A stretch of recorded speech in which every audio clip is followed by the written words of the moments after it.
पावन बनाते हैं। भगवान वाच के मुझे याद करो तो तुम पावन बन जाओगे। God speaks. Bhagwan Vach. If you remember me, you will become pure. तो ज्ञान सागर को याद करो। So, remember the ocean of knowledge. ज्ञान से ही गति होती है, ज्ञान से ही सद्गति होती है। Salvation as well as true salvation is achieved only through knowledge. गति माना मुक्ति। Salvation means liberation, mukti. बाप से वर्षा मिलता है शांति धाम सुख धाम का। We receive the inheritance of the abode of peace and the abode of happiness from the Father. जो पतित हैं वो तो वापस नहीं जा सकते। Those who are impure certainly cannot go back. जब तक आत्मा पवित्र न बने, Unless the soul becomes holy, pavitra, पावन न बने, unless it becomes pure, pavan, तब तक शांति धाम में नहीं जा सकती, माना शांति धाम का अनुभव नहीं कर सकती। it cannot go to the abode of peace, meaning it cannot experience the stage of the abode of peace. और शांति धाम का ही अनुभव नहीं करेगी तो सुख धाम का भी अनुभव नहीं करेगी। And if it does not experience the very stage of the abode of peace, it will not experience the stage of the abode of happiness either.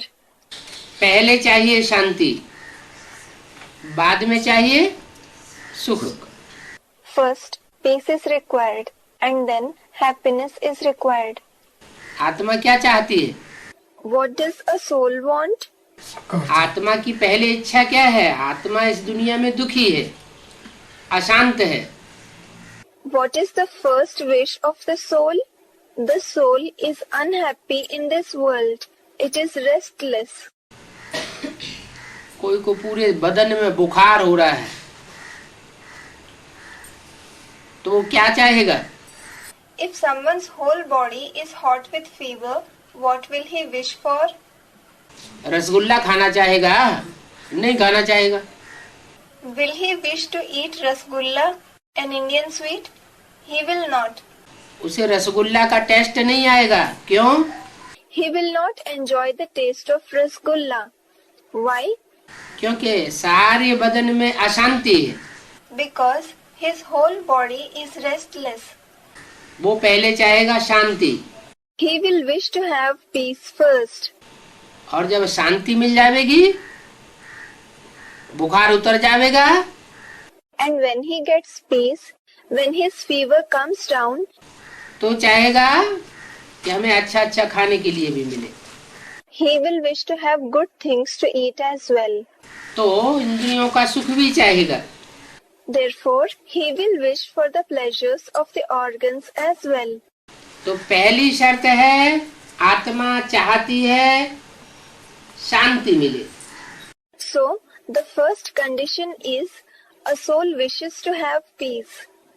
दुख की दुनिया में अशांत होती है आत्मा। The soul becomes restless in the world of sorrow. वो शांति चाहती है, It wishes for peace. लेकिन शांति से ही पूरी इच्छा पूर्ति नहीं होती। But its wish is not completely fulfilled by peace alone. शांति के बाद हर आत्मा की ये भी इच्छा है कि वो इंद्रियों से सुख भी भोगे, दुख न भोगे। After getting peace, every soul also has the wish to experience pleasures through the organs, that it should not experience sorrow. तो पहले शांति धाम ले जाते हैं बाप। Therefore, the Father first takes us to the abode of peace. शांति का अनुभव कराते हैं He makes us experience peace. और बाद में सुख धाम का अनुभव कराते हैं। And afterwards, He makes us experience the abode of happiness. हर आत्मा को पहले शांति धाम ले जाते हैं। The Father takes every soul to the abode of peace first, या शांति का अनुभव कराते हैं or He makes them experience peace, और बाद में सुख में भेज देते हैं। and after that, He sends them to happiness. बाप तो सुख धाम में भेजते हैं लेकिन फिर आत्मा दुखी क्यों हो जाती है? The Father does send them to the abode of happiness, but then why does the soul become unhappy? हर आत्मा के अंदर अपने अपने पार्ट्स भरे हुए हैं। Every soul has its parts recorded in it. जो अनादि पार्ट है वो आत्मा बजाती है। The soul plays its eternal part. कोई में लंबे समय का सुख भोगने का पार्ट भरा हुआ है। Some have the part of experiencing happiness for a long time recorded in them. और कोई में थोड़े समय का सुख भोगने का पार्ट भरा हुआ है। And some have the part of experiencing happiness for a short time recorded in them. कोई सुख भोगता है तो इतनी तीव्रता से सुख भोगता है कि वो जल्दी ही नीचे गिर जाती है आत्मा। When someone enjoys happiness, he enjoys it at such a fast pace that the soul degrades very quickly. जैसे For example, देवताएं हैं, सतयुग और त्रेता में जन्म लेते हैं। there are the deities. They are born in the golden and silver ages. जन्म लेते हैं, जन्म लेते लेते नीचे तो सब उतरते हैं। They are born. While being born again and again, everyone certainly degrades. सतयुग में भी 2 कला नीचे उतरते हैं, त्रेता में भी 6 कला नीचे उतरते हैं। Even in the golden age, they degrade by 2 celestial degrees. They degrade by 6 celestial degrees in the silver age. Treta के अंत में 8 कलाएं कम हो जाती हैं। By the end of the silver age, there are 8 celestial degrees less. लेकिन उनमें भी कोई कोई आत्मा ऐसी है कि त्रेता के अंत तक आते आते पूरी ही नीचे गिर जाती है। But even among them, there are some souls which degrade completely by the end of the silver age. और कोई कोई आत्माएं पूरी नीचे नहीं गिरती। And some souls don't degrade completely. तो इसका क्या कारण हुआ? So, what is the reason behind this? जो पूरी नीचे गिरती है, पूरी पतित बनती है, उसमें ऊपर से आने परम धाम से आने वाली आत्मा प्रवेश करती है। The soul which degrades completely becomes completely impure. The soul coming from above, from the supreme abode, enters him. कौन? Who? इब्राहिम। Abraham. जो द्वापर के आदि में आता है, पहला पहला धर्म पिता, विधर्मी, विदेशी, वो प्रवेश करता है। The first religious father, Vidharmi, foreigner, who comes in the beginning of the copper age, enters this one.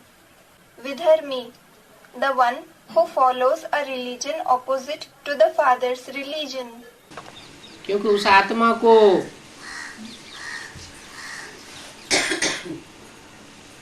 गर्भ में प्रवेश करके दुख नहीं मिल सकता। Because that soul cannot suffer sorrow by entering the womb. वो आत्मा बाप के घर से आती है। That soul comes from the home of the father. जो बाप के घर से आती है वो तो सात्विक आत्मा है। The soul which comes from the home of the father is a pure soul. सतो प्रधान आत्मा उस समय के हिसाब से। It is a satopradhan soul according to that time. और वो सतो प्रधान आत्मा जब प्रवेश करेगी तो गर्भ में प्रवेश नहीं कर सकती। And when that pure soul enters, it cannot enter a womb. क्योंकि द्वापर युग में जो गर्भ है वो दुख का होता है। Because in the copper age, the womb is sorrowful. सुख का गर्भ नहीं होता। It is not a womb of happiness. जैसे दुख धाम में आ जाती है। It is as if it, the soul, comes to the abode of sorrow. गर्भ में आत्मा अपने को बंधन में महसूस करती है। The soul feels itself in bondage in the womb. त्राहि त्राहि करती है बाहर निकलने के लिए। It calls for mercy to come out. तो जो आत्मा पहले पहले परम धाम से आएगी वो दुख नहीं भोग सकती। Therefore, the soul which comes from the supreme abode cannot experience sorrow at first. फिर प्रवेश किस में करेगी? then it will enter whom? उसे प्रवेश करने के लिए पतित तन चाहिए। It needs an impure body to enter. तो उस समय जो आत्मा सबसे पतित होती है उसमें आकर के इब्राहिम प्रवेश करता है। Therefore, Abraham enters the soul which is the most impure at that time. फिर नंबरवार जो पतित आत्माएं होती हैं उनमें इब्राहिम के फॉलोअर्स पीछे पीछे आने वाली आत्माएं प्रवेश करती रहती हैं और इस्लाम धर्म की स्थापना कर देती है। Then the followers of Abraham which come down after him keep entering into the other number-wise impure souls and establish the Islam religion. उनके मुकाबले क्रिश्चियन धर्म की आत्माएं उनके पतित बनने की तीव्रता कम होती है। Compared to them, the souls of the Christian religion become impure more slowly. और In addition, इस्लाम धर्म की आत्माओं के मुकाबले वो 500 वर्ष तक ज्यादा लंबे समय तक पावन स्टेज में रहती हैं। compared to the souls of the Islam religion, they remain in a pure stage for a longer time, that is, for another 500 years, और फिर पतित बनती है। and then become impure. ऐसे ही बौद्ध धर्म की आत्माएं Similarly, the souls of the Buddhist religion Christians के मुकाबले पहले नीचे गिरती है। compared to the Christians, they degrade first. उनमें पावर जल्दी खत्म हो जाती है। Their power finishes early. ऐसा क्यों? Why is it like this? कोई धर्म की आत्माएं लंबे समय तक पावर रोक करके रखती है। The souls of some religion retain their power for a longer time. आत्मा की पावर उनकी घटती नहीं है। The power of their soul doesn't diminish. और कोई आत्माएं जल्दी ही उनकी पावर खलास हो जाती है। And the power of some souls finishes quickly. कारण क्या हुआ? What is the reason behind it? इस्लाम धर्म की जो आत्माएं हैं The souls of the Islam religion, उनके जन्म जन्मांतर की आदत है कि वो आत्माएं तीव्र गति से नीचे उतरती हैं। कारण व्यभिचार। have this habit of many births to degrade very rapidly. The reason is adulteration. सबसे जास्ती व्यभिचार में जाने वाली आत्माएं है इस्लाम धर्म। The souls of the Islam religion indulge in adulteration the most. उनके मुकाबले कम व्यभिचारी बनते हैं बौद्ध धर्म की आत्मा। Compared to them, the souls of the Buddhist religion become less adulterated. ऐसे तो बौद्ध धर्म में पहले संन्यास था। As such, there was renunciation in the Buddhist religion earlier. बहुत पवित्र रहते थे। They used to stay very pure. लेकिन थोड़े ही समय के बाद बौद्धियों में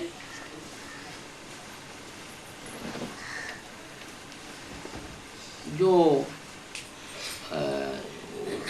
वो बनाए जाते थे वो बुद्ध विहार।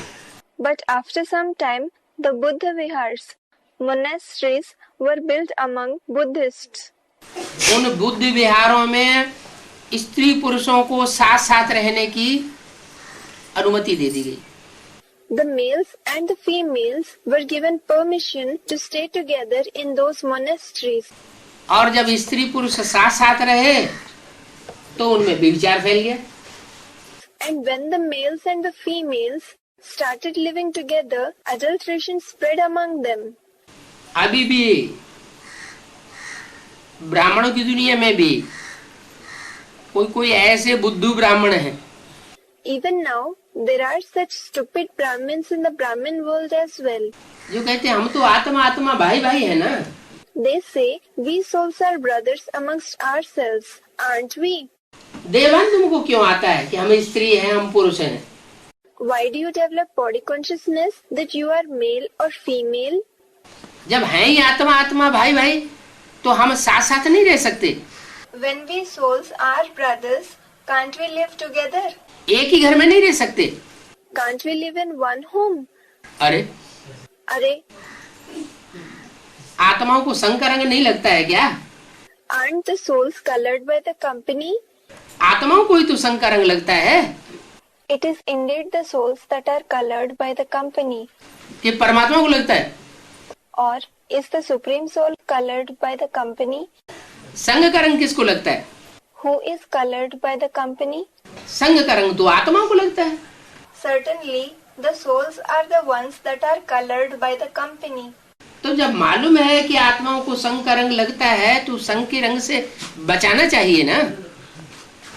So, when it is known that souls are colored by the company, we should save ourselves from the color of the company, shouldn't we? साथ साथ रखने की तो बात ही नहीं। There is no question of keeping them together at all. स्त्रियों का अलग प्रबंध होना चाहिए। There should be a separate arrangement for females. पुरुषों का अलग प्रबंध होना चाहिए। हाँ, एक फैमिली है तो बात दूसरी है। And a separate arrangement for males to stay. Yes, if it is a family, then it is a different case. तो बौद्ध धर्म में ये बुद्धूपना आ गया। So, this stupidity came up in the Buddhist religion. उन्होंने साथ साथ रहना शुरू कर दिया। They started living together. तो व्यभिचार तेजी से फैला। So, adulteration spread very quickly. और बौद्ध धर्म जो बड़ी तेजी से आगे बढ़ रहा था, संसार में फैल रहा था, And the Buddhist religion, which was moving ahead very rapidly, which was spreading in the world, उनका पराभव हो गया, पतन हो गया, was defeated, was degraded. बौद्ध धर्म जितना पुराना है विदेशियों के बीच में, The Buddhist religion, which is quite old among the foreigners, उसके मुकाबले उसकी राजाई बहुत कम चलती है। in comparison to that, its kingship lasts for a very short time. सिर्फ आरंभ के 500, 400, 500 साल तक उनकी राजाई कायम रहती है और बाद में राजाई नष्ट हो जाती है। Their kingship lasts just for some 400 to 500 years at the beginning, and later on their kingdom perishes. उसके बाद आते हैं Christian. The Christians come after them. Christians जो है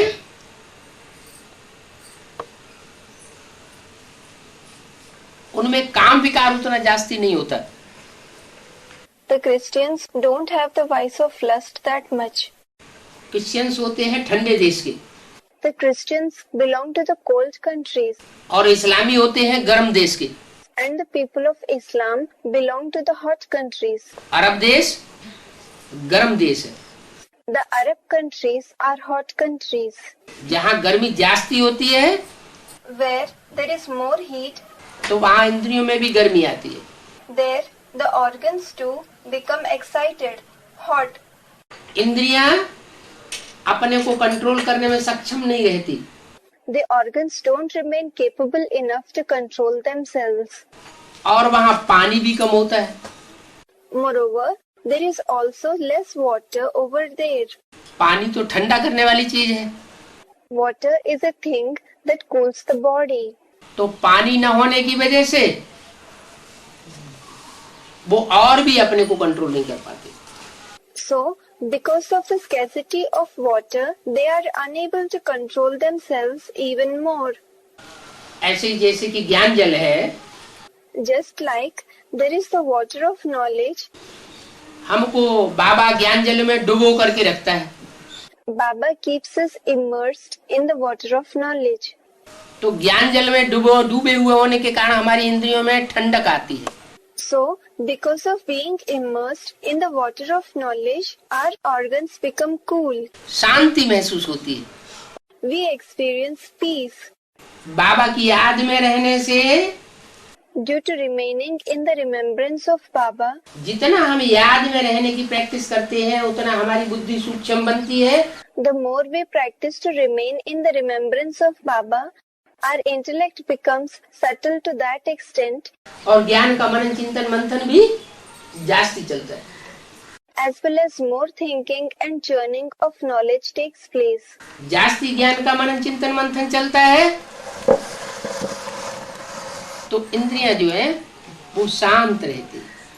When more thinking and churning of knowledge takes place, the organs remain peaceful. अशांति से मुक्ति मिलती है। We become free from restlessness. Christians वो भी ठंडे देश के हैं। The Christians also belong to the cold countries. ठंडे देश के होने के कारण Due to being the inhabitants of cold countries, मुसलमानों के मुकाबले, इस्लामियों के मुकाबले उनमें काम विकार तो उतना नहीं पनपता। compared to the Muslims and the people of Islam, lust doesn't prevail much in them. हालांकि व्यभिचारी तो होते हैं, Although they actually are adulterated, लेकिन क्रोध बहुत होता है but they have a lot of anger, और वो क्रोध भी ठंडा क्रोध, and that anger is also cold anger. बाहर से पता नहीं लगता कि ये क्रोध कर रहे हैं। We won't know on seeing them from outside that they are angry. बाहर से बड़े शांत स्वभाव होकर के दिखाई पड़ेंगे, They will appear as if they are very peaceful in nature from outside, और अंदर से उनको क्रोध भरा हुआ है but from inside they are full of anger. तो वो क्रोध विकार जो है वो भी उनको नीचे लाता है। So, that vice of anger also brings them down. लेकिन बाबा कहते हैं क्रोधी को पतित नहीं कहेंगे, But Baba says that an angry person will not be called impure, और कामी को पतित कहेंगे। and the person who is lustful will be called impure. क्रोधी जो है उसकी आंखों में क्रोध आता है, A person who is angry, anger comes into his eyes. मुख में क्रोध आता है, लाल लाल हो जाता है, आंखें लाल लाल हो जाएंगी। The anger reflects on his face. It turns red in color. The eyes become red. और जो कामी है उसकी शेष इंद्रियों में तेज नहीं आता, गर्मी नहीं आती, And as regards a lustful person, the energy, the heat doesn't come in his elevated organs. उसकी भ्रष्ट इंद्रियों में गर्मी आती है। The heat comes in his corrupt organs. तो ये जो शेष इंद्रियां हैं वो कम पतन करने वाली है, So, these elevated organs bring less downfall. और जो भ्रष्ट इंद्रियां हैं वो शक्ति को तेजी से क्षीण करती है।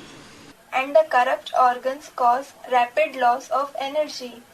इसलिए इस्लामियों के मुकाबले, बौद्धियों के मुकाबले That is why, compared to the people of Islam and the Buddhists, जो क्रिश्चियंस हैं वो कम पतित बनते हैं। the Christians become less impure. बाबा भी कृष्ण की राशि और क्राइस्ट की राशि मिलाते हैं। Baba himself matches the horoscopes of Krishna and Christ. मुरलियों में क्रिश्चियन की राशि, क्राइस्ट की राशि और कृष्ण की राशि एक बताई। The horoscopes of the Christians, Christ and Krishna are said to be the same in the Murlis. उसका प्रूफ भी मिलता है। We get a proof for this too.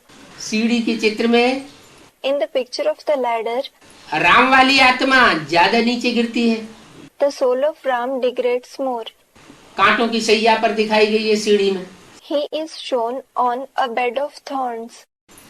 और कृष्ण वाली आत्मा एकदम गिरी हुई नहीं है, And the soul of Krishna is not completely degraded. खड़ी हुई है। He is standing. माना पुरुषार्थ में खड़े होकर के रहती है। It means he still stays standing in Purusharth, spiritual effort. फिर भी Still, जितना भी उन्होंने अपने शरीर से पुरुषार्थ किया whatever Purusharth he made with his body, वो पुरुषार्थ चैन की बंसी बजाते हुए किया। he made it comfortably. कोई बहुत तकलीफ पुरुषार्थ में अनुभव नहीं होती।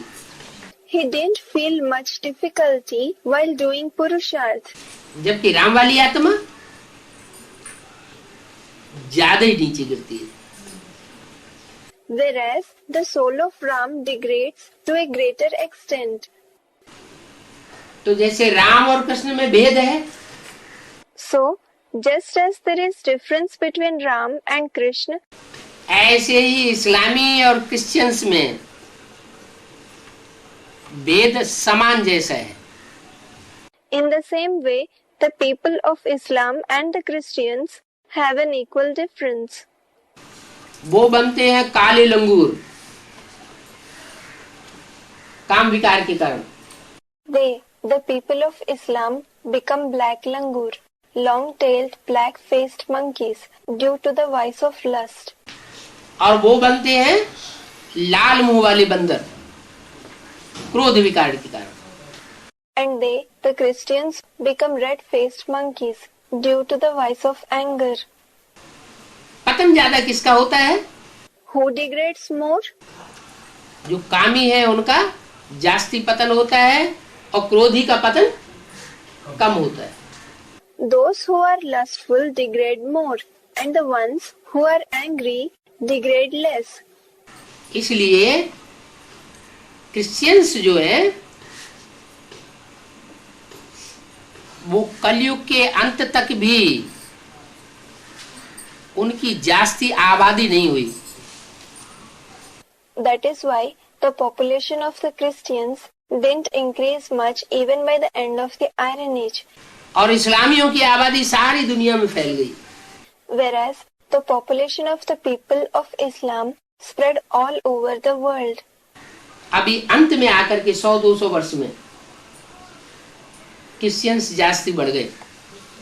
Now, in the end, within the last 100 to 200 years, the population of the Christians have increased more क्योंकि वो सारी दुनिया में फैले। because they spread in the entire world. Christians का राज्य जो है, कहते हैं क्रिश्चियंस के राज्य में एक टाइम ऐसा था कि सूर्य अस्त ही नहीं होता था। It is said that there was such a time in the kingdom of the Christians that the sun never used to set in it.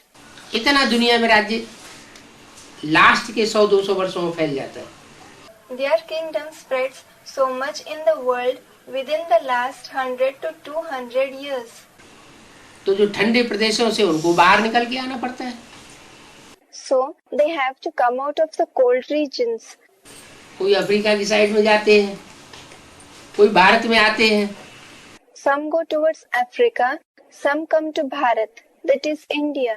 Bharat की गर्मी में और यूरोप की गर्मी में तो बहुत अंतर है। There is a lot of difference between the heat of Bharat and the heat of Europe. Africa में तो और ही जास्ती गर्मी पड़ती है। There is even more heat in Africa. तो धीरे धीरे उनमें अंतर आ जाता है। So it gradually brings some difference in them. वो अंतर जो है वो उनमें भी व्यभिचार को फैलाता है। That difference spreads adulteration in them too. आज क्रिश्चियंस की संख्या दुनिया में ज्यादा हो गई। Today, the population of the Christians has increased in the world. पहले मुसलमानों की संख्या जास्ती थी। Earlier, there was more population of the Muslims. तो कुछ आत्माएं होती हैं कम पतन वाली, धीरे धीरे पतित होती है। Therefore, there are some souls which degrade less. They degrade slowly. और कुछ आत्माएं बड़ी तेजी से पतित होती हैं। And some souls degrade very quickly. पतन होने का, पतित होने का कारण क्या बताया? What is the reason mentioned for degradation, for becoming impure? कोई धीमी धीमी गति से पतन होती है, कोई तेजी से पतन होती है, उसका कारण क्या हुआ? What is the reason that some degrade slowly and some degrade quickly?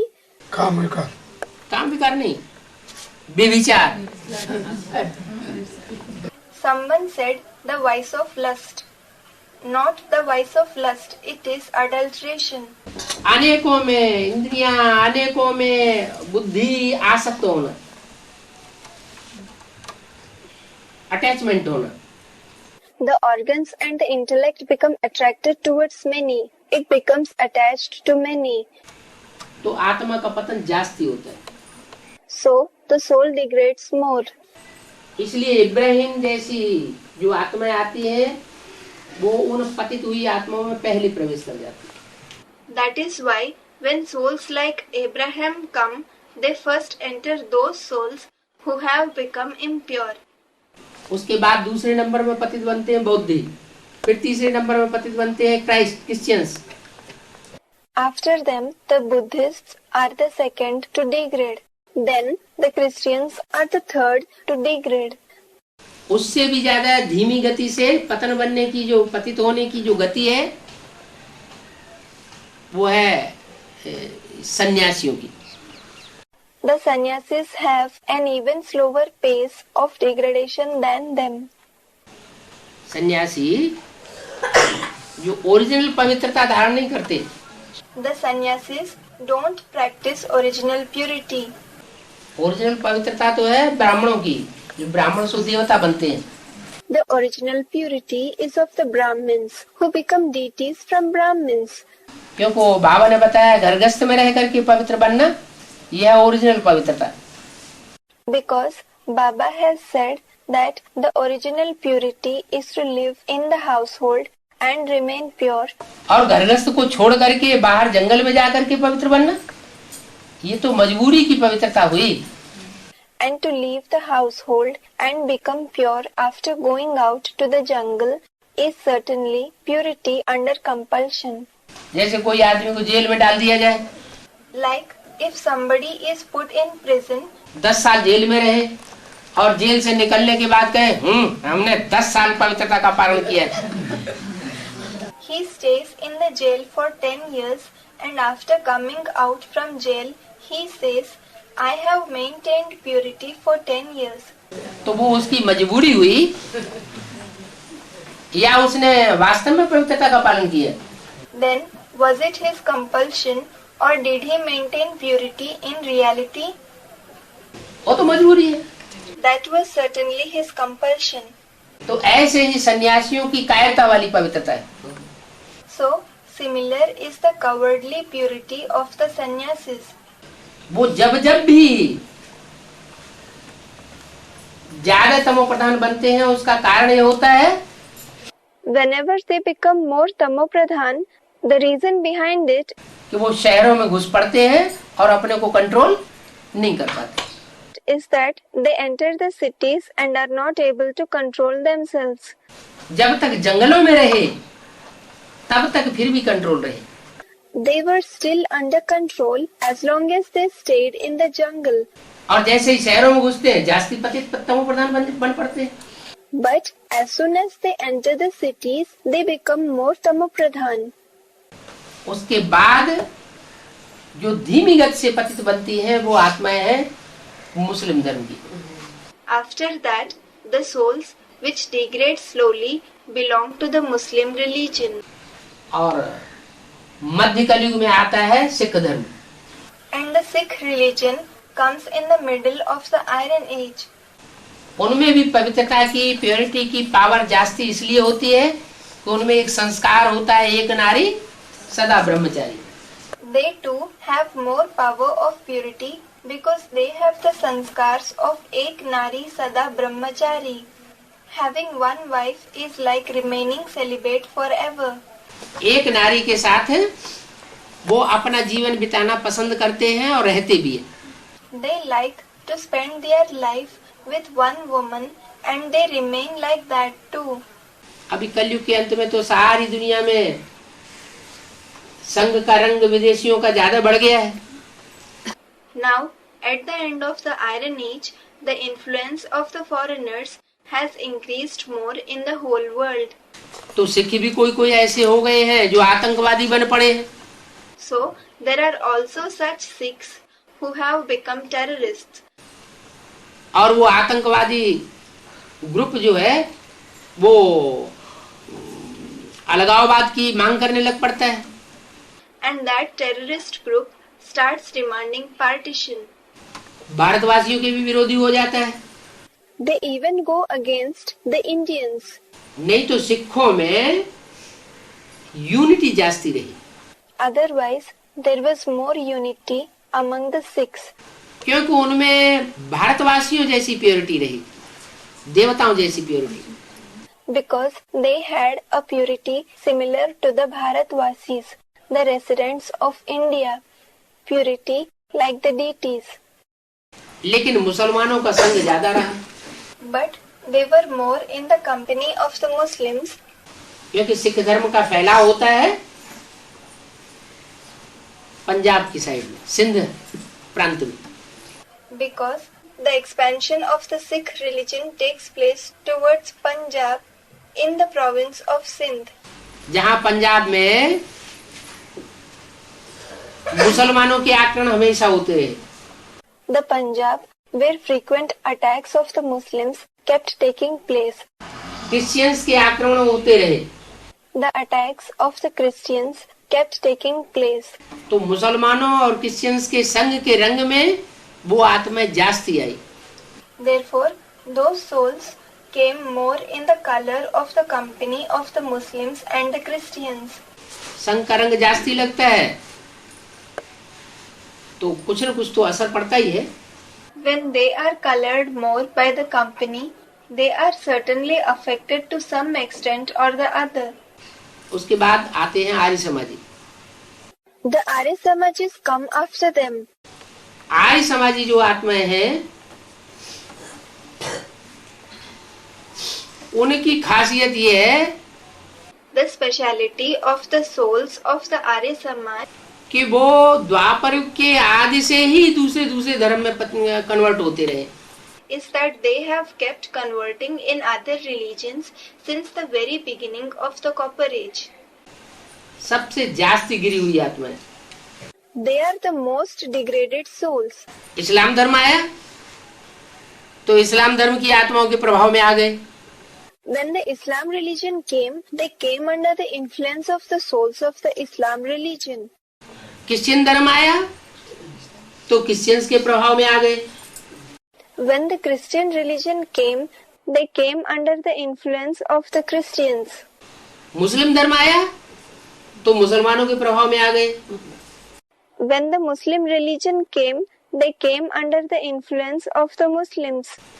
माना वो सबके प्रभाव में आते रहते हैं। It means that they keep coming under everyone's influence. ज्यादा प्रभाव में आने के कारण वो आत्माएं भारतीय होते हुए भी विदेशियों से बदतर हो जाती है। Due to coming under more influence, despite being Indians, those souls become worse than the foreigners.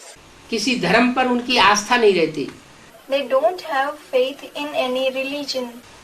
जब किसी धर्म पर आस्था ही नहीं रहेगी, विश्वास नहीं रहेगा, निश्चय नहीं बैठेगा, When there will be no faith in any religion at all, when there will be no trust, when there will be no certainty, निश्चय उखड़ता रहेगा तो रिलीजन इज माइट का आ जाता है। when the faith keeps shaking, then, as it is said, religion is might. धर्म में ही तो ताकत होती है। There is power only in religion. और जो अपने धर्म को बार बार छोड़ता रहे तो वो आत्मा अनिश्चय और अविश्वास के कारण कमजोर हो जाती है। And if a soul keeps leaving his religion again and again, it becomes weak due to uncertainty and distrust. तो सबसे जास्ती कमजोरी आती है आर्य समाजियों में। So, the Arya Samajis become weak the most. और वो आर्य समाज कलयुग के अंत में इस संसार में प्रत्यक्ष होता है, जब से महर्षि दयानंद आए। And that Arya Samaj religion is revealed in this world at the end of the Iron Age, since Maharshi Dayanand came. इतने बेविचारी बनते हैं They become so adulterated कि उनकी जो गवर्नमेंट तैयार होती है वो गवर्नमेंट में कोई ताकत नहीं रहती।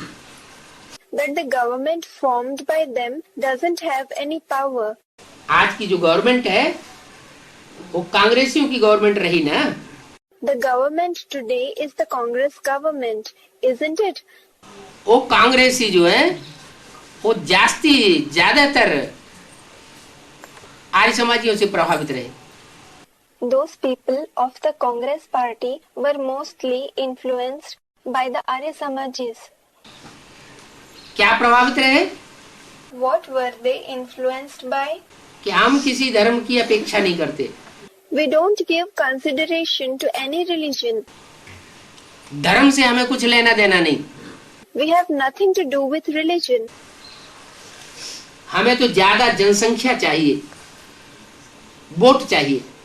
We want more population. We want votes. वो वोट चाहे मुसलमानों के हो, चाहे क्रिश्चियंस के हो, चाहे हिंदुओं के हो। Those votes may be of the Muslims, of the Christians, or of the Hindus. हमें तो ज्यादा से ज्यादा संख्या के ऊपर अपना राज्य करना है, जो हमारे फॉलोअर्स बने। We want to rule over the maximum population who will become our followers. तो प्रजा परस्त हो गए। So they became devoted to subjects, Prajaparast. उन्हें राजा क्वालिटी की आत्माएं पसंद नहीं। They don't like the souls with the quality of kings. उनको प्रजा परस्त, प्रजा जैसी आत्माएं, कमजोर आत्माएं चाहिए। They want souls devoted to subjects, souls like subjects, weak souls. तो प्रजा के ऊपर प्रजा का राज्य। Therefore, the democratic system, the rule of the subject over the subjects. जब कलयुग अंत होता है तो भारत से शुरू होकर के सारी दुनिया में प्रजा के ऊपर प्रजा का राज्य छा जाता है। When it is the end of the Iron Age, the rule of the subject over the subjects starts from India and spreads in the whole world. अभी तक नेपाल देश ऐसा था जहाँ राजाओं का राज्य नाम मात्र को चल रहा था। Until now, the country of Nepal alone was such that there was the rule of kings for namesake. वहां भी राजा ही खलास हो गई है। अभी सारी दुनिया में प्रजा के ऊपर प्रजा का राज्य। Now, kingship has finished there too. Now, there is the rule of the subject over the subjects all over the world. और प्रजा में तो कोई ताकत नहीं होती। And subjects don't have any power. ताकत राजा में होती है या प्रजा में होती है? Do the kings have power or do the subjects have power? राजाओं में ताकत होती है। क्यों ताकत होती है राजाओं में? Kings have power. Why do kings have power? प्रजा में ताकत क्यों नहीं होती? Why don't the subjects have power? है? प्रजा हुजूम की हुजूम, ढेर की ढेर, और राजा एक होता है। There are many numerous subjects and the king, there is only one king. और राजाओं को राजा बनाया किसने? And who made those kings into kings? राजाओं को राजा बनने की शिफ्ट किसने दी? Who gave the speciality of becoming king to the kings? Someone said, Shiv Baba. हाँ, इंद्रियों को कंट्रोल करने की अपनी इंद्रियों पर राजा ही करेगा, सो बड़ा राजा बनेगा। Yes, to control their organs, the one who rules over his organs will become a big king. तो ये शिफ्ट है, ये पढ़ाई किसने सिखाई? So, who taught this speciality, this study? Shiv बाबा ने सिखाई। अब शिव बाबा तो सर्वशक्तिवान। Students, Shiv Baba. Shiv Baba taught it, and Shiv Baba is certainly omnipotent, सर्वशक्तिमान। उससे ज्यादा शक्तिवान तो कोई धर्म पिता होता ही नहीं। No other religious father is more powerful than him. वो मनुष्य गुरु, मनुष्य धर्म पिताएं जो होते हैं, वो तो शक्तिहीन होते हैं। Those human gurus, human religious fathers are indeed powerless. वो इतने शक्तिहीन होते हैं, खुद भी इस सृष्टि में आकर के नीचे गिरते हैं और अपने फॉलोअर्स को भी नीचे गिराते हैं। They are so powerless that they themselves degrade after coming to this world, and they make their followers degrade too. नीचे गिराने के निमित्त बनते हैं। They become instruments in degrading them.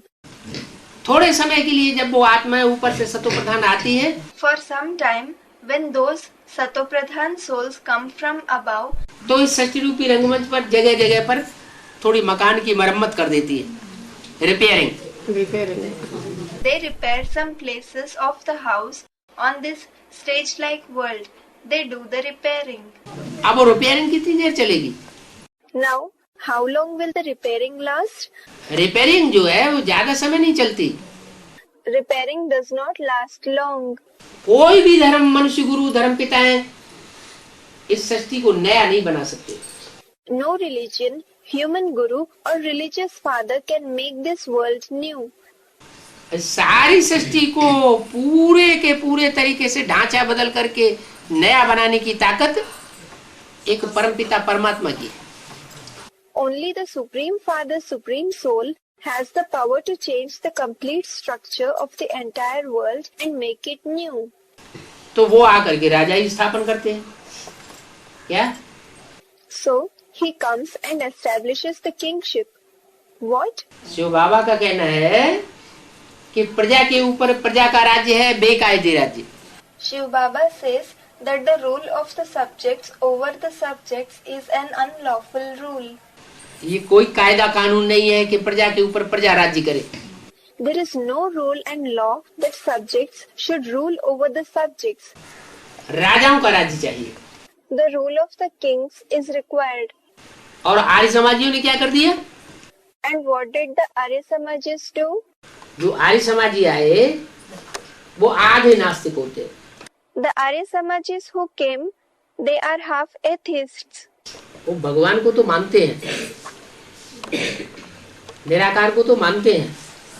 They do believe in God. They do believe in the incorporeal one. लेकिन साकार देवताओं को मानते नहीं। But they don't believe in the corporeal deities at all.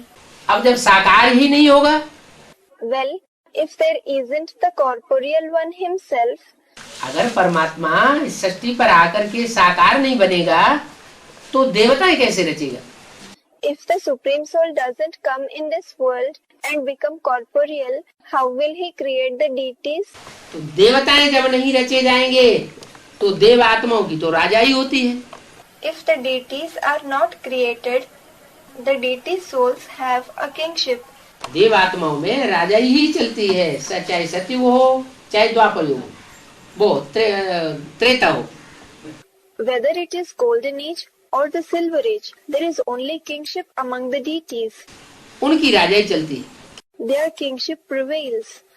यहाँ तक कि कलयुग के अंत में भी आकर के नेपाल में राजा का शासन रहता है। Even till the end of the Iron Age, the rule of a king exists in Nepal. नीचे तो सबको गिरना है। Then everyone has to degrade anyway. वो नेपाल भी नीचे गिरता है, क्योंकि संघ का रंग जो है वो माया किसी को छोड़ती नहीं है। So that Nepal also degrades. Because the color of the company, Maya doesn't spare anyone. जो आदि में पतित बनने वाली आत्माएं थी वो तो नीचे गिरती ही रहती है। The souls which became impure at the beginning continue to degrade anyway. क्यों? Why? क्योंकि जो आत्माएं जल्दी जल्दी पतित बनती है इस सृष्टि पर आकर के, उनमें ऊपर से आने वाली सोल जल्दी जल्दी प्रवेश करती है। Because the souls which become impure rapidly after coming to this world, the souls descending from above enter them quickly. 33 crore देवताएं हैं, 33 crore. There are 330 million 33 crore deities, aren't there? 33 crore देवताओं में से एक एक में सोल प्रवेश करती है ऊपर से आने वाली परम धाम से। A soul which comes from above, from the supreme abode, enters each one of the 330 million deities. और वो सोल प्रवेश करके उनको कमजोर करती है। And that soul weakens them by entering into them. खुद राजाई भोगती है और जिसमें प्रवेश करती है उसको आधीन बना के रखती है। It enjoys kingship itself and keeps the one whom it enters under control. उसमें संग का रंग भी लगता है। He is also colored by his company. इसलिए बाबा ने बोला स्वधर्म में निधर्म से अपने धर्म में रहना ज्यादा अच्छा है, दूसरे धर्म में कन्वर्ट होना अच्छा नहीं। That is why Baba said, Swadharme Nidhanam Shreyas. That is, it is better to stay in one's own religion. Converting in others' religion is not good. तो जिनमें ऊपर से आने वाली आत्माएं प्रवेश करती हैं वो फिर दूसरे धर्म में कन्वर्ट हो जाती है, उनके अधीन होकर के चलती है. So, those in whom the souls which come from above enter, convert in other religions and become dependent on them. तो जो अधीन होकर के चलता है वो उसमें कमजोरी ज्यादा आती है. So, the one who stays dependent develops more weakness. जो स्वाधीन होता है उसमें कमजोरी नहीं रहती. The one who is independent does not have weakness. आधीनता के कारण कमजोरी आती है. Due to dependency, they develop weakness. Inferiority complex आ जाता है आत्मा के अंदर. Inferiority complex develops in the soul. Inferiority complex माने हीन भावना. Inferiority complex means हीन भावना. वो हीन भावना आत्मा को नीचे गिराती. That inferiority complex degrades the soul. Superiority complex होता है तो उमंग उत्साह ज्यादा रहता है. When there is superiority complex, there is more zeal and enthusiasm in them. जैसे राजा का बच्चा है तो कहे हैं मैं राजकुमार हूँ, तो वो उमंग उत्साह नशा रहता है. For example, a king's child will say, I am a prince. He has that zeal and enthusiasm, that intoxication. तो ये सुपीरियरिटी कम्प्लेक्स कहाँ से आता है? So, from where does this superiority complex come?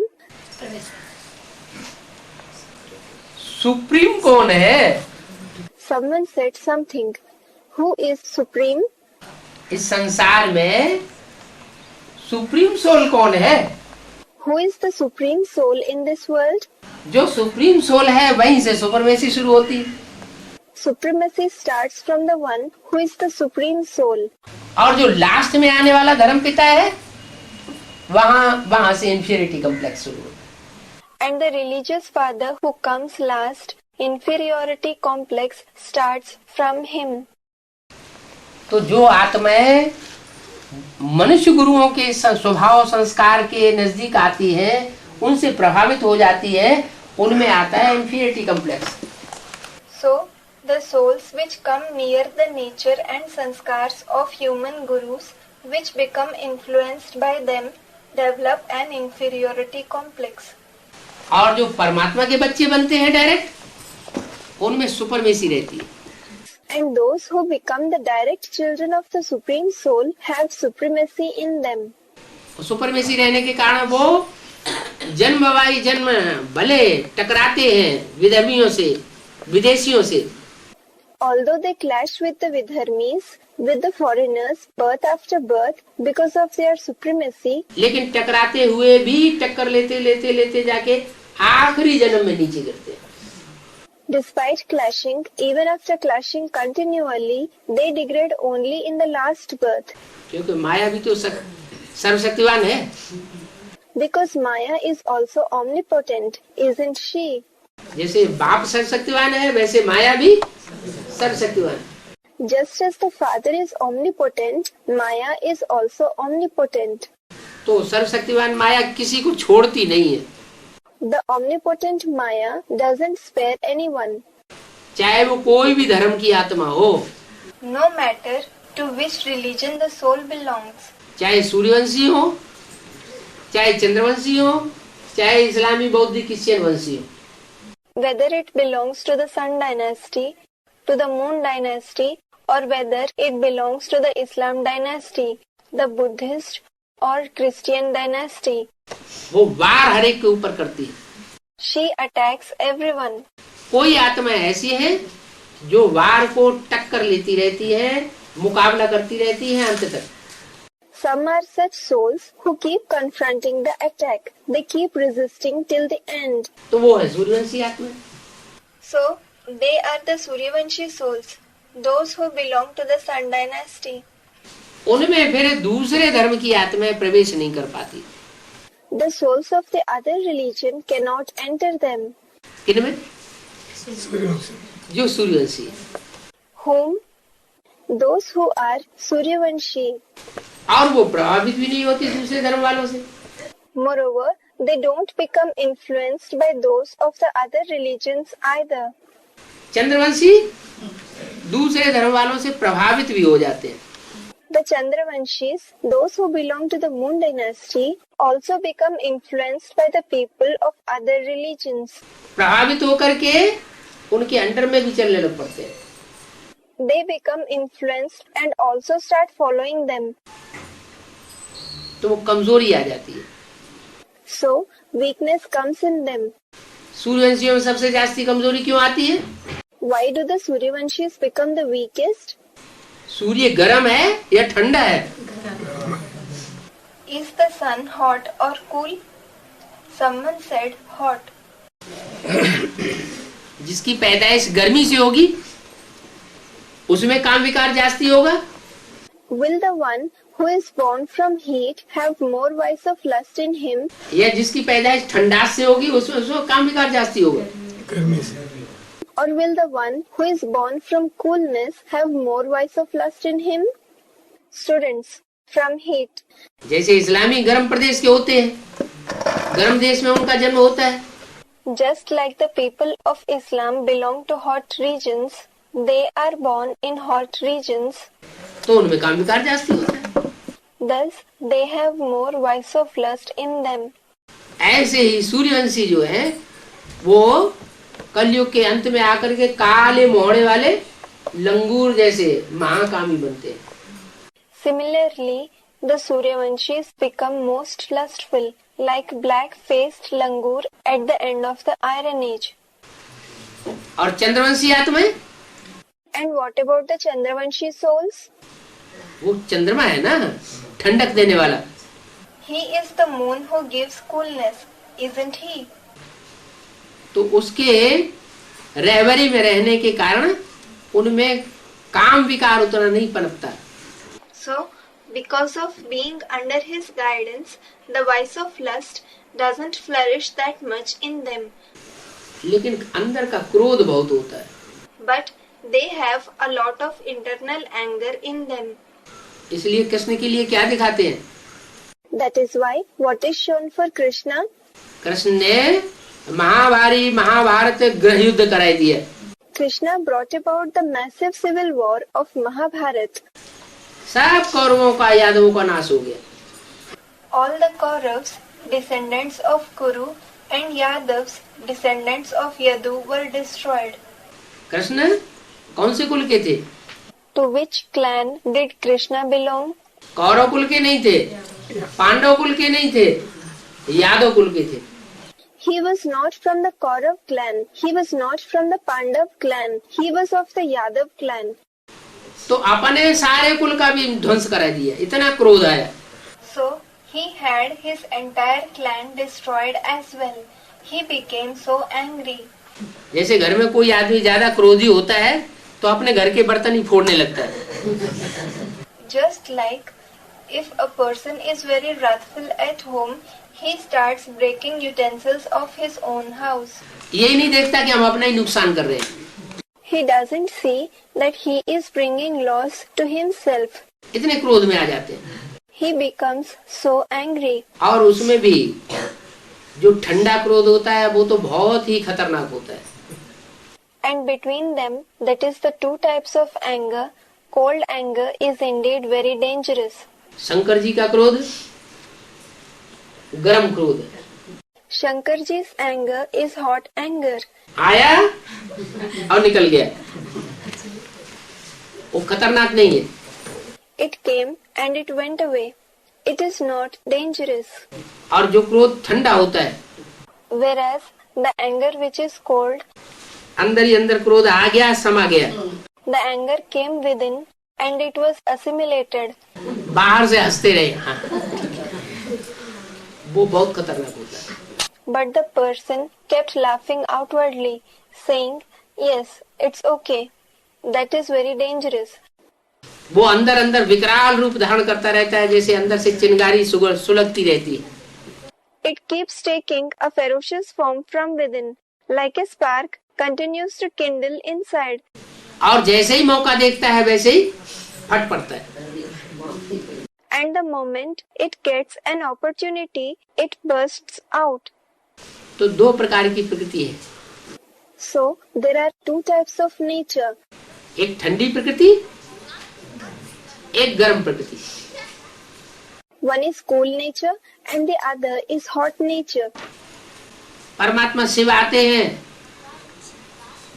जिसमें पहले पहले प्रवेश करते हैं, वो होता है ज्ञान सूर्य। The Supreme Soul Shiv comes. The person in whom he enters first of all is the Son of Knowledge. Gita में भी लिखा है कि भगवान ने ज्ञान दिया तो सबसे पहले किसको दिया? It is written in the Gita too. When God gave knowledge, to whom did he give it first of all? सूर्य को दिया। He gave it to the sun. तो सूर्य से जो बच्चे जन्म लेते हैं वो तो हुए Suryavanshi. So the children who are born from the sun are indeed Suryavanshis. और सूर्य के बाद And after the sun, चंद्रमा सूर्य से डायरेक्ट जन्म नहीं लेता। the moon is not born directly from the sun. क्या? What? चंद्रमा तो सूर्य से निकला हुआ उपग्रह है या पृथ्वी से निकला हुआ उपग्रह है? Is the moon a satellite that has emerged from the sun, or is it a satellite that has emerged from the earth? नहीं। Someone said from the sun. No. चंद्रमा डायरेक्ट जन्म नहीं लेता। पृथ्वी से। The moon is not born directly from the sun. Someone said from the earth. चंद्रमा जो है वो डायरेक्ट सूर्य से जन्म नहीं लेता। The moon is not born directly from the sun. यज्ञ के आदि में भी ज्ञान चंद्रमा ब्रह्मा उन्होंने डायरेक्ट प्रजापिता वाली सोल से ज्ञान नहीं लिया।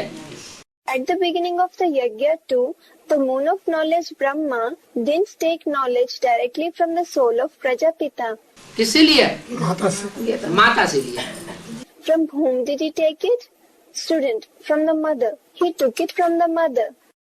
तो ऐसे ही ये जो बड़ी दुनिया है उसमें भी So, similarly, in this big world, पृथ्वी का एक हिस्सा अलग होता है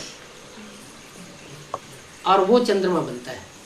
a part of the earth separates and that becomes the moon. उपग्रह पृथ्वी का उपग्रह कहा जाता है। It is called the satellite of the earth. जो जिस ग्रह का उपग्रह होता है वो उसी के आसपास घूमता है।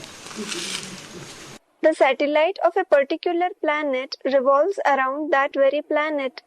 चंद्रमा पृथ्वी का उपग्रह है तो किसके आसपास घूमता है, चक्कर काटता है? The moon is a satellite of the earth. Therefore, it revolves, goes around whom? पृथ्वी के चारों ओर चक्कर काटता है। The earth. It revolves around the earth. अब यहाँ बाबा ने पृथ्वी बताया है कन्या माताओं को। Now, here, Baba has said that the virgins and mothers are the earth. क्या माताएं क्या है? धरणी। What are mothers here? Dharni, the earth. धारणा शक्ति माताओं में जास्ती होती है। Mothers have more power of dharana, that is, the power to assimilate something. पवित्रता की धारणा भी माताओं में जास्ती होती है। Mothers also have more assimilation of purity in them. पुरुषों में प्योरिटी की पावर उतनी नहीं होती जितनी माताओं में होती है। Men don't have the power of purity to the extent the mothers have. तो धारणा शक्ति जास्ती होने के कारण So, because of having more power of dharana, उसके आसपास जो घूमने वाला चंद्रमा है उसमें भी धारणा जास्ती होती है। the moon which revolves around it also has more power of dharana.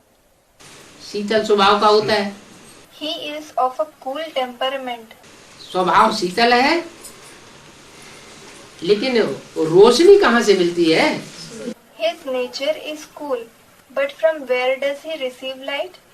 चाहे पृथ्वी हो, चाहे चंद्रमा हो, चाहे कोई ग्रह हो, चाहे उपग्रह हो, उनको रोशनी कहाँ से मिलती है? Whether it is the earth, the moon, or any other planet or satellite, Where do they receive light from?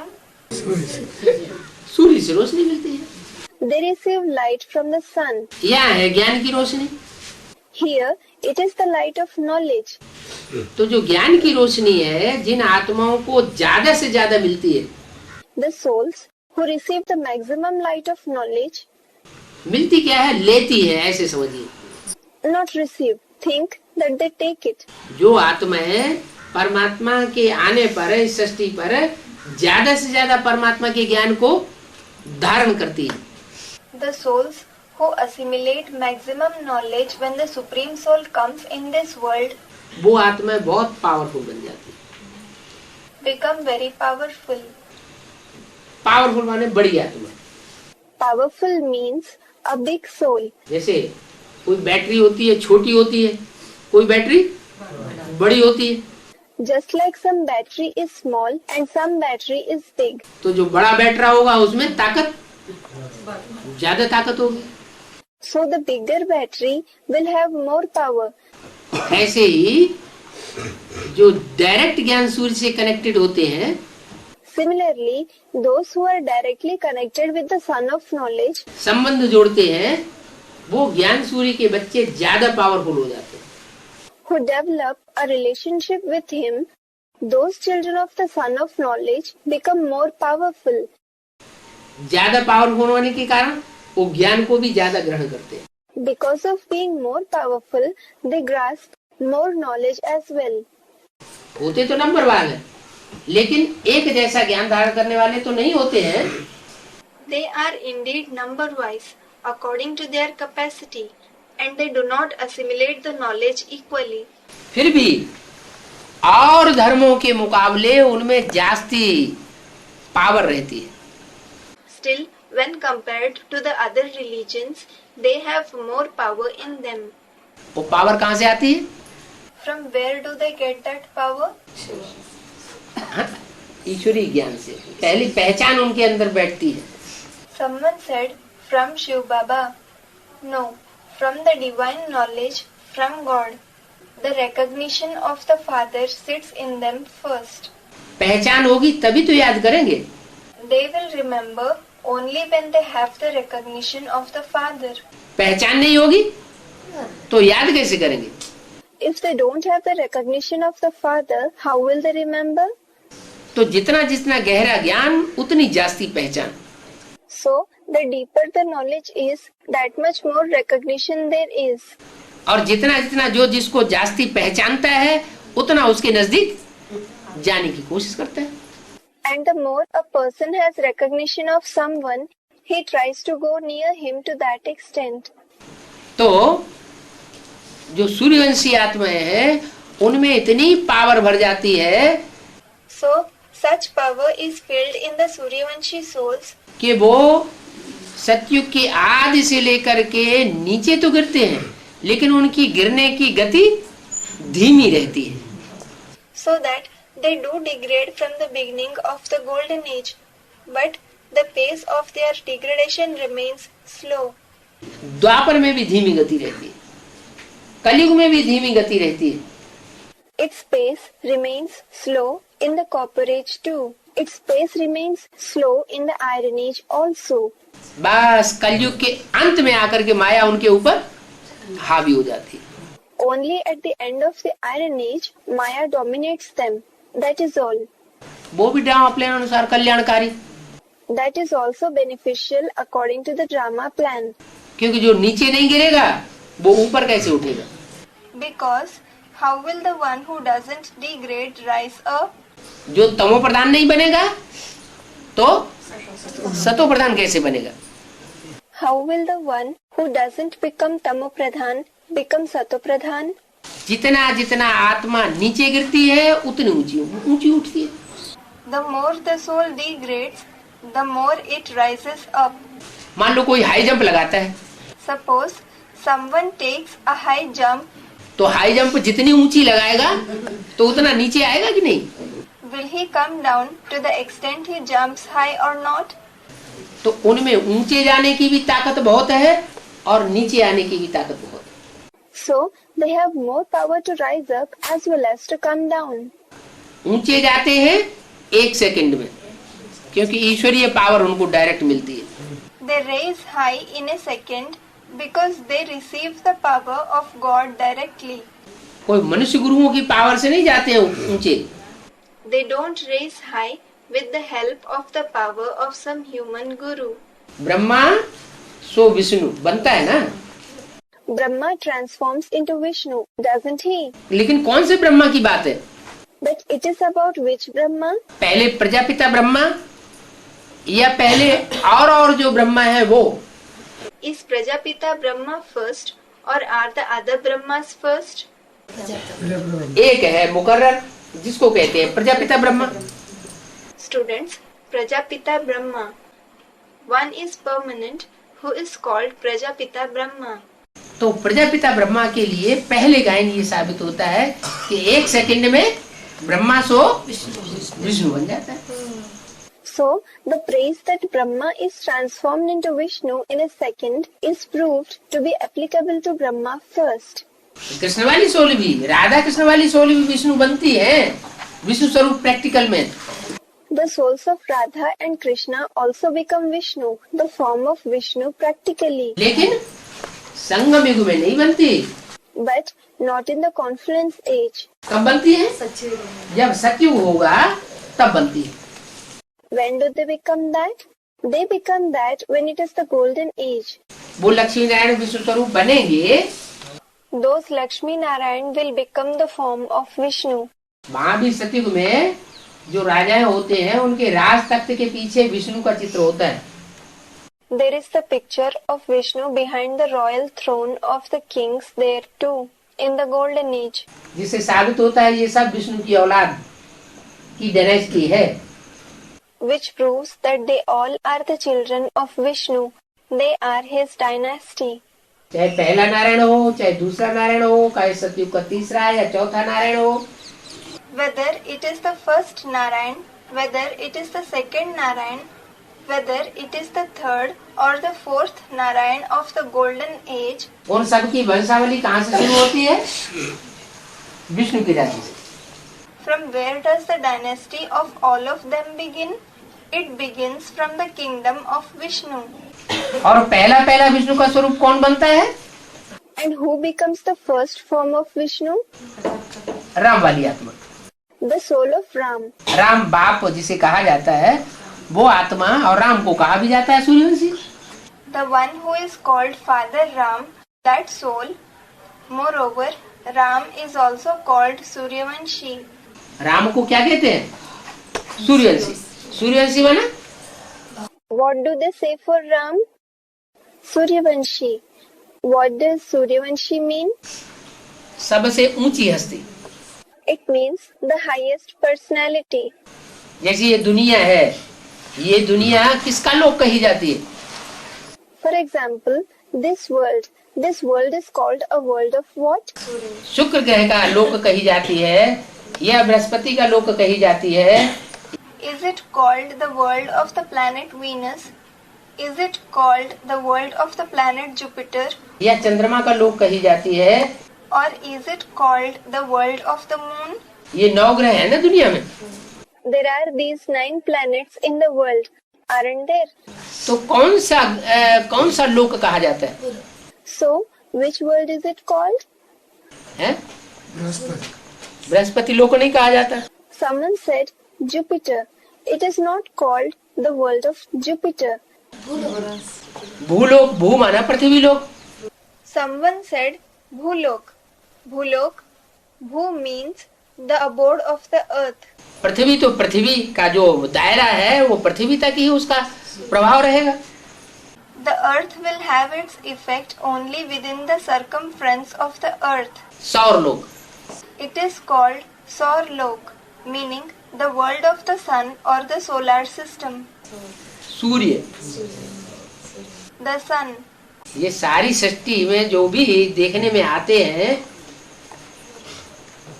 चांद सितारे वगैरह सब, Whatever we see in the entire universe, the moon, the stars, etc. उसको कौन सा लोक कहा जाता है? Which world is it called? सौर लोक। सौर लोक माने सूर्य का लोक। Saurlok. Saurlok means the world of the sun. माना एक ही ऐसी हस्ती है जिसका सारी दुनिया के ऊपर प्रभाव होता है। It means there is only one personality like this who has his effect on the entire world. Vishnu का प्रभाव देवताओं के ऊपर ही रहता है। The influence of Vishnu is only on the deities. राक्षस विष्णु के प्रभाव को मानने वाले नहीं होते। Demons don't accept the authority of Vishnu. और वो देवता कौन है जिसको देवताएं भी मानते हैं और राक्षस भी मानते हैं? And who is that deity who is accepted by the deities as well as the demons? वो शंकर है। He is Shankar. शंकर ही एक ऐसा देवता है जो इस सारी सृष्टि में सबके द्वारा मान्य है। Shankar alone is such a deity in whom everyone in this entire world believes. चाहे गलीज से गलीज आत्माएं हो, राक्षसी स्वभाव की हो, Whether they are the dirtiest souls, whether they are the souls of devilish nature, और चाहे दैवी स्वभाव की हो, सब उसको अपना बाप मानते हैं। or whether they are of a divine nature, everyone believes him to be their father. तो वो हुआ ऐसी सोल और उनके फॉलोअर्स भी ऐसी सोल हुए जो धीरे धीरे नीचे उतरते हैं। So, he is such a soul and his followers are also such souls which degrade slowly. और धर्म की आत्माएं तीव्रता से नीचे उतरती हैं। The souls of other religions degrade fast. और जितनी ज्यादा तीव्रता से नीचे उतरने वाली होंगी, And the faster the pace of their descent is, माने बैटरी उनकी जल्दी खारिज होती है। it means that their battery is discharged soon.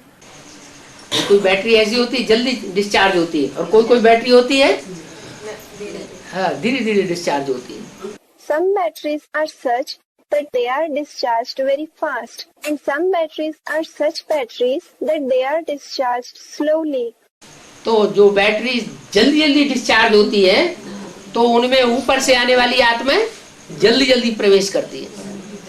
So, the batteries that are discharged fast, the souls that come from above enter them quickly. देवताएं तो सिर्फ 33 करोड़ है The deities are just 330 million. और ऊपर से आने वाली आत्माएं कितनी है? 500-700 crore. And the souls which come from above, how many are they? They are 5 to 7 billion. That is 500 to 700 crores. क्या? What? 21 गुनी। 21 times more. 100 करोड़ में 33 करोड़ का भाग दिया जाए तो कितना गुना हुआ? If we divide 1 billion, meaning 100 crore, by 330 million, 33 crore, then how many times will it be? ना 3 गुना। Someone said 21 times. No, it's 3 times more. 100 crore माना 33 33 33 3 बार 33 को जोड़े तो जाएगा 100 crore. If we add 33 3 times, it will be 1 billion. है? अब वो 100 करोड़ तो नहीं है, वो तो है 700 crore. 700 crore.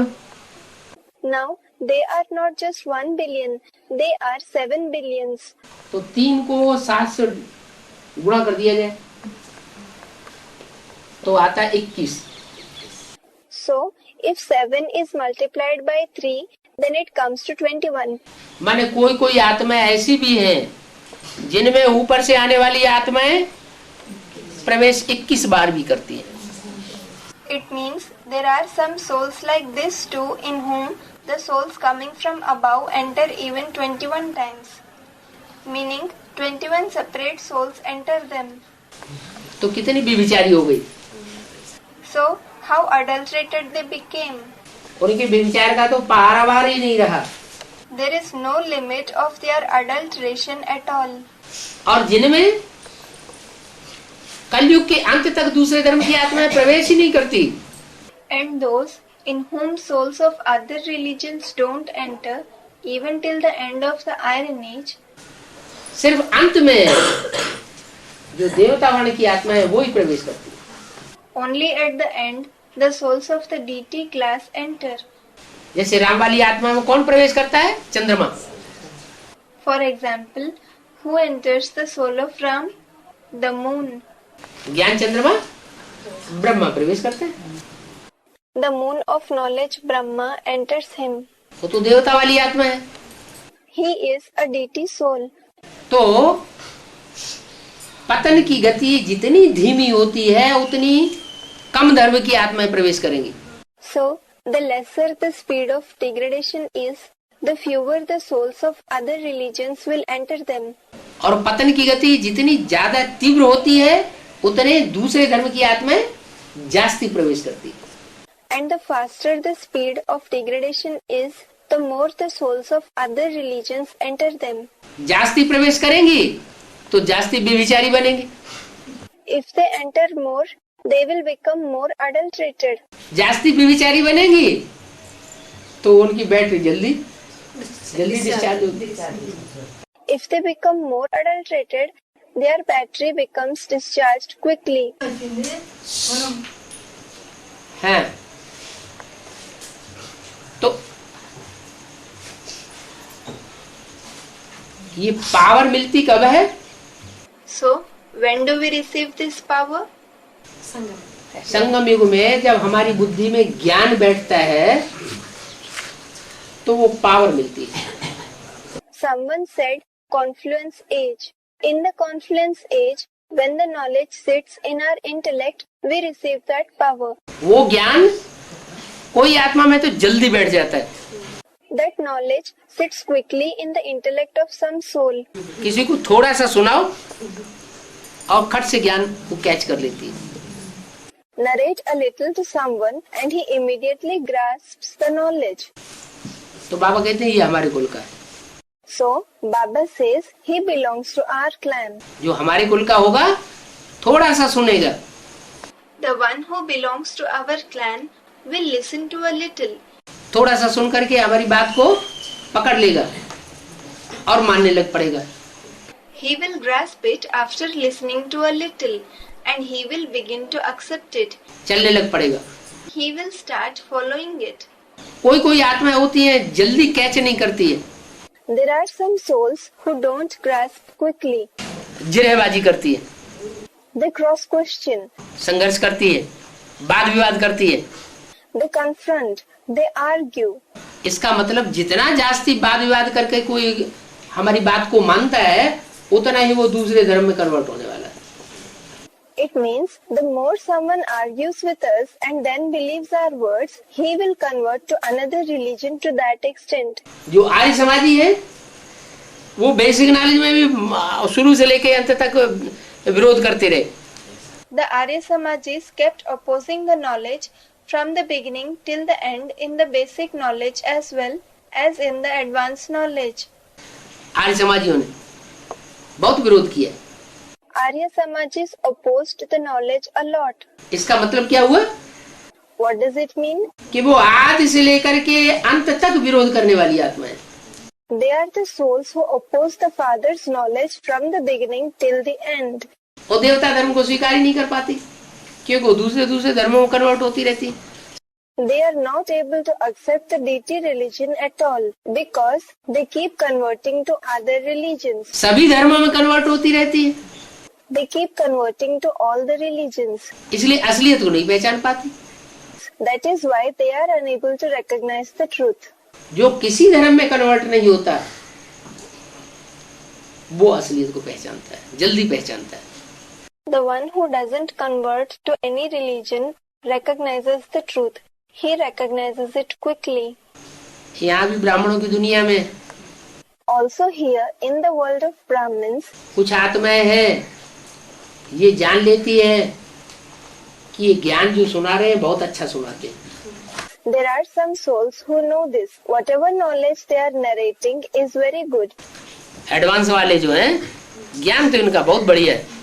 The knowledge of the advanced party is very good. लेकिन फिर स्वीकार करने के लिए मना कर देते हैं, हम मानेंगे नहीं।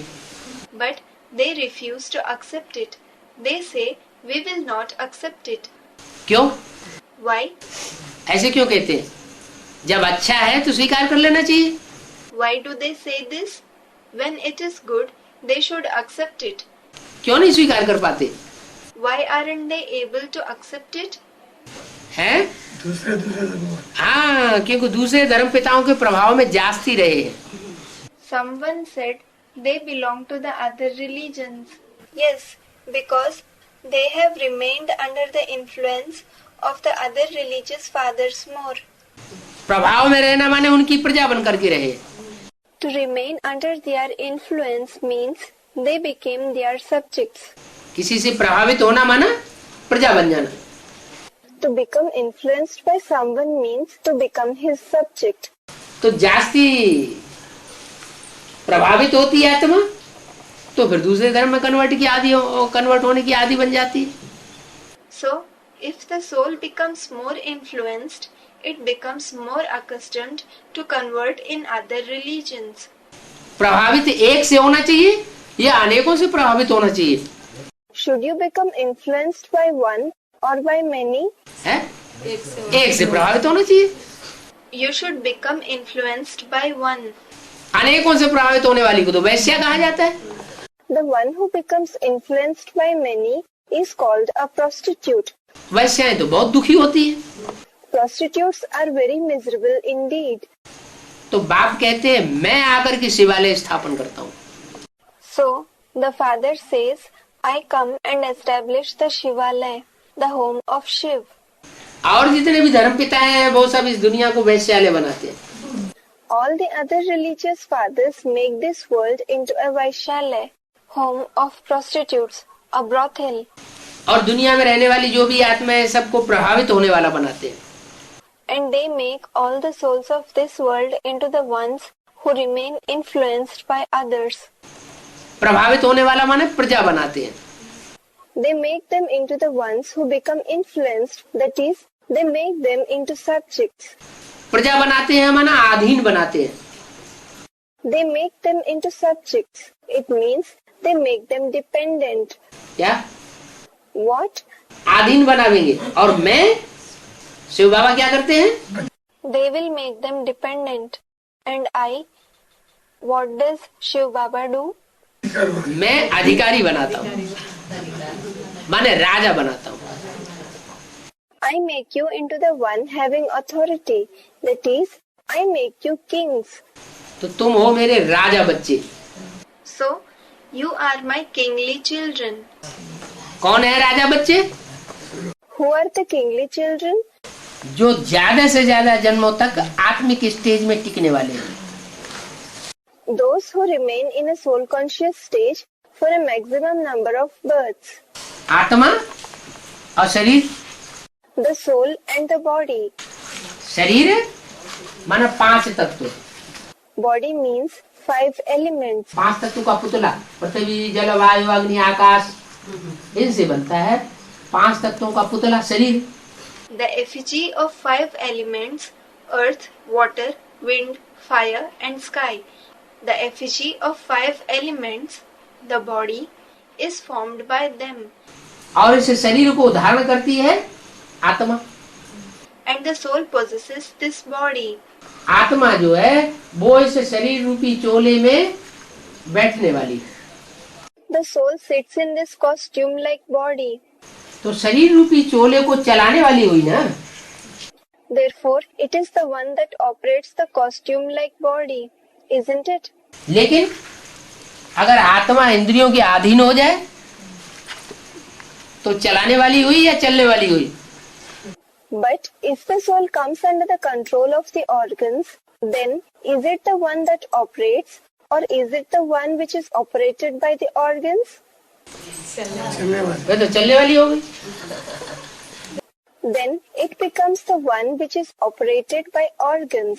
तो माया जो है वो देहभान के कारण आत्मा को अधीन बनाती है।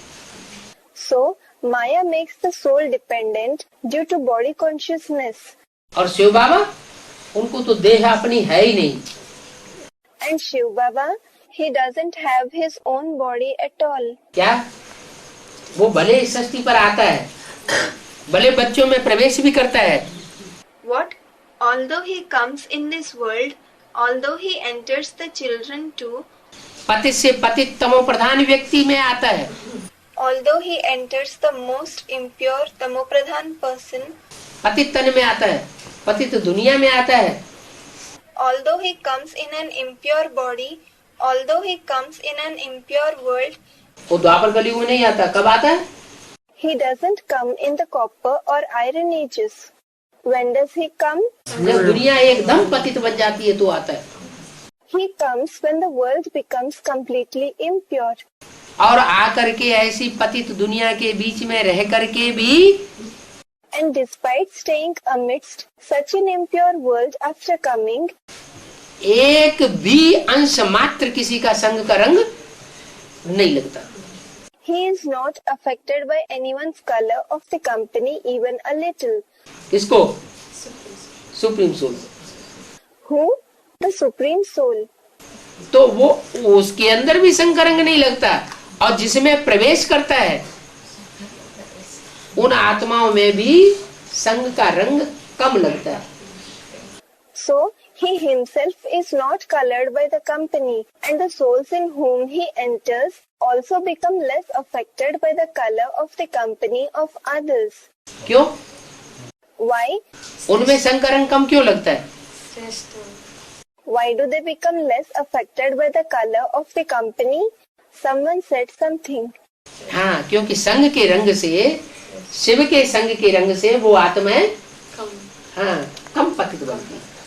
Yes, because of the color of the company, due to the color of the company of Shiv, those souls become less impure.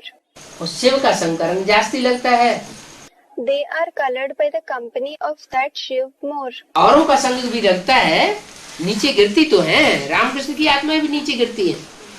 They are colored by the company of other souls too. They do degrade. The souls of Ram and Krishna also degrade. लेकिन उतनी नीचे नहीं गिरती जितनी दूसरे धर्म की आत्माएं नीचे गिरती है। But they do not degrade to the extent the souls of other religions degrade.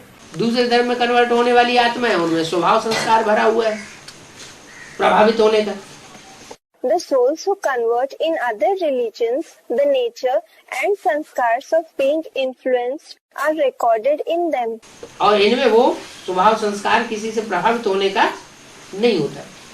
And there isn't the nature of becoming influenced by someone in these souls. तो कितना भारी घाटा पड़ जाता है। So they incur such a great loss. एक की बात सुनना और अनेकों की बातें सुनना। To hear from one person and to hear from many people. एक से सदगति और अनेकों के संग के रंग से दुर्गति। True salvation is brought about through the one and degradation takes place through the color of the company of many. तो समझा जा सकता है कि राम वाली आत्मा ज्यादा पतित बनती है, वो तो ठीक है। So it can be understood. The soul of Ram becomes more impure. It is all right. लेकिन ज्यादा सुखी कौन बनता है? But who becomes happier? Ram वाली आत्मा ज्यादा सुखी बनती है Does the soul of Ram become happier? या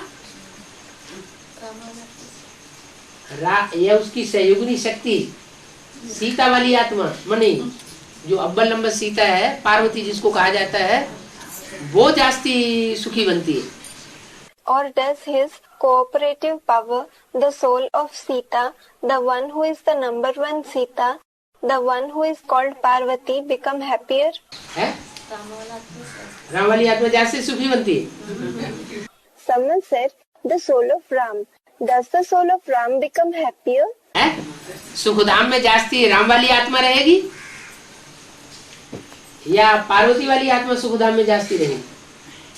Will the soul of Ram stay in the abode of happiness more, or will the soul of Parvati stay in the abode of happiness more? तीन मूर्तियां हैं। There are three personalities. Brahma की मूर्ति, विष्णु की मूर्ति, शंकर की मूर्ति। The personality of Brahma, the personality of Vishnu and the personality of Shankar. और 3 धाम है। And there are 3 abodes. Brahma दुख धाम की तरफ है। Brahma is towards the abode of sorrow. तो ब्रह्मा दुख धाम की ओर है ना, तो दुख धाम का संकरंग उसको जास्ती लगता है। Brahma is towards the abode of sorrow, isn't he? So he comes in the color of the company of the abode of sorrow more. तो दुख धाम। So that is the abode of sorrow. और विष्णु सुखधाम का मुखिया। And Vishnu is the head of the abode of happiness. और शंकर शांति धाम का मुखिया, शांति धाम की ज्यादा नजदीक है। And Shankar is the head of the abode of peace, Shanti Dham. He is nearer to the abode of peace. दुख धाम से बहुत दूर है। He is very far from the abode of sorrow. और विष्णु सुखधाम वासी। And what about Vishnu? He is the resident of the abode of happiness. तो कौन सी आत्मा ऐसी है इस सृष्टि में जो 100% इस सृष्टि का सुख भोगती है लेकिन दुख नहीं भोगती? Therefore, which is the soul on this world that experiences 100% happiness of this world and does not experience sorrow? Someone said Vishnu. Vishnu तो कोई आदमी नहीं होता है, लेकिन विष्णु के गुण स्वभाव संस्कार धारण करने वाली कोई तो आत्मा होगी। Vishnu is not a human being, but there must be a soul who assimilates the qualities of Vishnu. नहीं, Someone said Shankar. No, जो नई दुनिया स्थापन होगी, the new world which will be established, तो नई दुनिया की स्थापना में स्वर्ग का गेट कौन खोलेगा? who will open the gates of heaven in the task of establishment? Someone said Jagdamba. अकेली जगदम्बा खोलेगी या छोटी मम्मी, बड़ी मम्मी और दूसरी माताएं भी साथ में होंगी? Will Jagadamba alone open it, or will the junior mother, the senior mother, and the other mothers be with her too? दूसरी माताएं भी साथ में होंगी ना? Other mothers will also be with her, will they not? लेकिन जगदम्बा उतना सुख नहीं भोगती इस सृष्टि का। But Jagdamba does not experience that much the happiness of this world. क्यों? Why? क्योंकि जगत की अम्बा है। Because she is the mother of the world. देवताओं की भी अम्बा है और राक्षसों की भी अम्बा है। She is the mother of the deities as well as the demons. जैसे ब्रह्मा की रहबरी में यज्ञ के अंदर राक्षसी आत्माएं पली, Just like under the guidance of Brahma, the devilish souls received sustenance in the yajna, अब तक भी पल रही है। and they are still receiving sustenance. और चंद्रवंशी आत्माएं भी पली, देवतावर्ण की आत्माएं। The Chandravanshi souls also received sustenance, the souls of the deity class. और सूर्य के समान पाठ बजाने वाली आत्माएं नहीं पली। But the souls who play a part like the sun didn't receive sustenance. वो यज्ञ के आदि में ही चली गई, They went away in the beginning of the yajna itself, क्योंकि वो डायरेक्ट सूर्य के बच्चे हैं। because they are the direct children of the sun. उनको वो सहन नहीं कर सके। They could not tolerate them. वही आत्मा है, यज्ञ की आदि वाली आत्मा है, जब ब्रह्मा शरीर छोड़ देता है तब फिर वो आती है। Those same souls of the beginning of the yajna come when Brahma leaves his body. यज्ञ के अंदर आकर के जो ज्ञान ब्रह्मा के मुख से बाबा ने सुनाया, वो उस ज्ञान की तह को पकड़ लेती है। After coming in the yajna, they grasp the depth of the knowledge which was narrated through the mouth of Brahma by Baba. क्योंकि शिव का उनमें प्रवेश होता है। Since the entrance of Shiv takes place in them. Shiv आएगा तो अपने सूर्यवंशी बच्चों में प्रवेश करेगा या चंद्रवंशियों में, इस्लाम वंशियों, बौद्ध वंशियों में प्रवेश करेगा? If Shiv comes, will he enter his Suryavanshi children or will he enter the Chandravanshi? Islam Vanshi, those who belong to the Islam dynasty, and Bauddhi Vanshi, those who belong to the Buddhist dynasty children. तो सूर्यवंशी बच्चों में प्रवेश करता है। He enters the Suryavanshi children. तो जिन बच्चों में प्रवेश करता है उनमें ताकत जास्ती आ जाती है। So the children whom he enters receive more power. उनको कहा जाता है रुद्रमाला की मणके। They are called the beads of the Rudramala. रौद्र रूप धारण करने वाले, विकराल रूप धारण करने वाले। The ones who take on a ferocious form, who take on a fearsome form. जब विकराल रूप धारण करते हैं तो यज्ञ का विध्वंस कर देते हैं। When they take on a fearsome form, they destroy the yajna. अब ये यज्ञ चल रहा है ज्ञान यज्ञ। Now this yajna, the yajna of knowledge, is going on. ये ज्ञान यज्ञ का फाउंडेशन भी उन आत्माओं ने यज्ञ की आदि में डाला था। Those souls had also laid the foundation of the yajna of knowledge in the beginning of the yajna. अब उनमें ये भी ताकत है कि वो सारे ज्ञान यज्ञ का विध्वंस भी कर देंगे। Now they also have the power to destroy the entire yajna of knowledge. कब करेंगी? जब संगठन तैयार हो जाए। When will they do it? When the gathering becomes ready. कौन सा संगठन? Which gathering? जो असल सूर्यवंशी है, The true Suryavanshis, अष्टदेव, the 8 deities, उनका संगठन इतना मजबूत बन जाए, पावरफुल बन जाए, उसके बाद फिर their gathering should become so strong, so powerful that after that the game ends. तो पावर भरने की बात है, उसका मूल कारण है ज्ञान को धारण करना गहराई से। So the subject of being filled with power, the main reason for it is to assimilate the knowledge deeply. ज्ञान को धारण कब करेंगे? When will someone assimilate the knowledge? जब अम्मा बाप की भाषा सीखेंगे। When they learn the language of the mother and the father, मातृभाषा, the mother tongue. तो मातृभाषा होगी तो डायरेक्ट पढ़ाई पढ़ेंगे। If they know the mother tongue, they will learn the study directly. और मातृभाषा नहीं मालूम होगी And if they don't know the mother tongue, तो बीच वाले गुरुओं से जैसे बताएं, जैसे समझा देवे वैसे लेना पड़ेगा। they will have to take the knowledge through the gurus in between, as they say, as they explain. तो आत्मा फिर कमजोर बन सकती है। So the soul can become weak. इसलिए क्या करना है? Therefore, what should you do? Hindi जरूर, बहुत सहज है Hindi. You should certainly learn Hindi. Hindi is very easy. Hindi से ज्यादा सहज दुनिया की कोई भाषा नहीं। No language in the world is easier than Hindi. क्योंकि शिव बाबा आता है सहज ते सहज। क्या? It is because Shiv Baba comes to make the easiest. What? कठिन को सहज करने वाला है। कौन? He is the one who makes what is difficult easy. Who? Shiv Baba. Shiv Baba. तो वो हिंदी भाषा में ही पढ़ाता है, So he teaches only in the Hindi language. ताकि अगर कोई हिम्मत करे, बूढ़ियां भी हिम्मत करे तो वो भी हिंदी सीख सकती है। So that if someone shows courage, even if the old women show courage, they too can learn Hindi. Om Shanti. Om Shanti.